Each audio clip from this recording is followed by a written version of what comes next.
Good afternoon from One Empty Vessel. This is Pastor Jam, and our word today is coming from Matthew chapter 13. It's not the seed's fault. And in the parable of the sower, we have to consider the seed itself. And there's no seed that is not prepared and ready to reproduce of itself.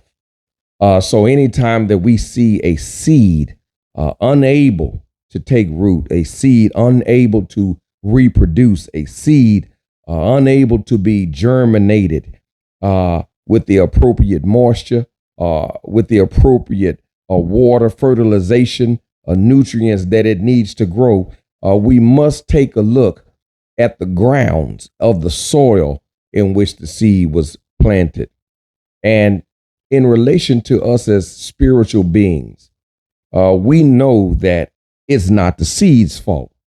If the word of God has gone forth to any believer and it has fallen on a path that does not allow the penetration necessary needed for the seed to grow, then we have to consider our internal soil makeup. What are the things inside of my head? What are the things inside of my heart that are preventing me from taking on the seed of the word and allowing it to establish itself in my soil, saying that I should have the right pH balance in my spiritual makeup as God's vessel to germinate the seed, which is the word of God planted in me, so that it is able to take root in me and spring forth and reproduce through me. Not growing grass, not growing a plant, but actually the word of God growing itself through me, because it is the seed that every believer must be prepared in their walk, in their vessel, in their head and heart to take on. And when we look at the parable of the sower, he threw seeds, he planted seeds, he seeded three different areas. And one of those areas was interesting. It was just along a path. The next area was amongst rocky grounds, thorns, things that would come in and choke and disturb the incubating process of the seed. But then he ultimately ended up on some good soil. But for the sakes of transparency, for the sakes of a practical, relatable, raw, real word, we have to stop facading and take off the mask, as Future say, mask off. And we need to mask off all of these hypocritical ways that we have as individuals in the church, suggesting by our amens that don't last too long, according to the parable of the sower, that I have gotten it together and I'm good soil. Because good soil for God, when the word has gone forth, that soil reproduces God-like qualities. A good soil reproduces Christ-like ways, characteristics.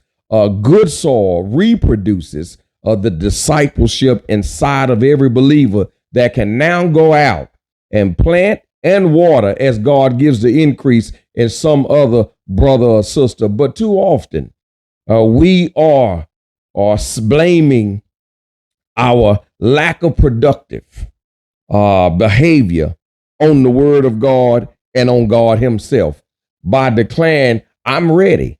I'm amening, I'm showing up, I'm singing, I'm preaching, I'm performing, if you will. I have the spirit of Sunday on me. So I want everybody to know that my soil, my pH balance has been prepared to receive the word. And when I receive it, I'm going to allow the word of God to penetrate deep in me.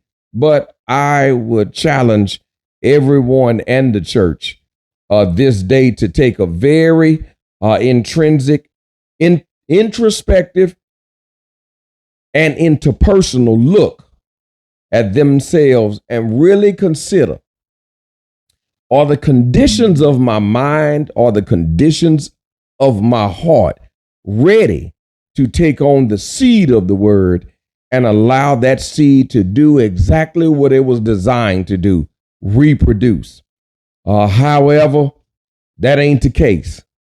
We spend a lot of time faking the funk. We spend a lot of time procrastinating. We spend a lot of time in hurt, in trauma, in pain, and those things that are occupying the space in our heads and our hearts prevent us from ever being the appropriate soil that God needs to implant his word in us so that it springs forth with root and is sustainable in high times, sustainable in low times, and sustainable in those moments when life seems to overwhelm us, when life seems to be unfair, when things seem to be unjust. And know that for the sakes of the word, when we are confronted by the world because we are believers, God is needing our spiritual soil in our head and our heart to be in a viable place so that he can implant his love, so that he can implant his grace, so that he can implant his mercy, and it springs forth in his reproductive process, Christ-like, God-like, Holy Ghost-like characteristics that enable us to be an effective light, a persuasive, a illuminating presence in the life of other people. And I'm stopping by here today for One Empty Vessel to tell everybody that checks out this word, it's not the seed's fault. It's your fault that the word of God has not taken root and has fallen on stony ground, along the wrong path, along thorns and things that are choking and isolating you to never ever be in the moist place that the God needs you to be in order to be effective for his kingdom business while we here on earth. So if you have learned nothing else today, learn this one thing from One Empty Vessel.